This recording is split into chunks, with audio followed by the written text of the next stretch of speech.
Play ഓഫിന്റെ ആദ്യ 2 സ്ഥാനം ഉറപ്പിക്കാനായി 4 ടീമുകൾ തമ്മിൽ മത്സരം മുറുകുമ്പോൾ തീർച്ചയായിട്ടും IPL 2025 ഒരു ഫോട്ടോ ഫിനിഷിംഗിലേക്ക് തന്നെയാണ് നീങ്ങുന്നത്.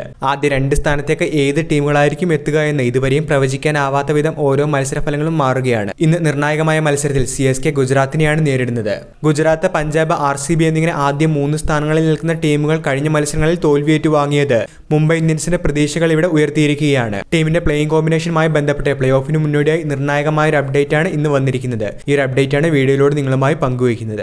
വീഡിയോയിലേക്ക് കടക്കും മുൻപ് ആദ്യമായാണ് നിങ്ങൾ ഈ ചാനൽ കാണുന്നതെങ്കിൽ ഏറ്റവും പുതിയ ക്രിക്കറ്റ് അപ്ഡേറ്റുകൾക്കായി ചാനൽ ഇപ്പോൾ തന്നെ മറക്കാതെ സബ്സ്ക്രൈബ് ചെയ്തു വെച്ചേക്കുക. പ്ലേ ഓഫിന് മുന്നോടിയായി സൗത്ത് ആഫ്രിക്കൻ ക്രിക്കറ്റ് ബോർഡിലേക്ക് താരങ്ങൾ തിരിച്ചു പോകുന്നു എന്നുള്ള റിപ്പോർട്ടുകൾ കണ്ടിരുന്നു.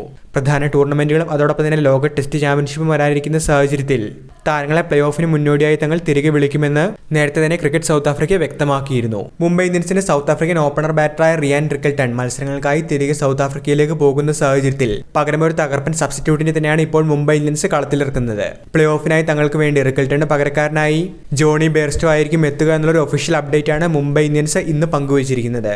കഴിഞ്ഞ കുറേ ദിവസങ്ങളായി ഈ ഒരു റിപ്പോർട്ട് വന്നിരുന്നുവെങ്കിലും ഇതിന്റെ ഒരു കൺഫർമേഷൻ തന്നെയാണ് ഇന്ന് പ്രധാന ദേശീയ മാധ്യമങ്ങളിലൂടെ ഇപ്പോൾ പുറത്തു വന്നിരിക്കുന്നത്.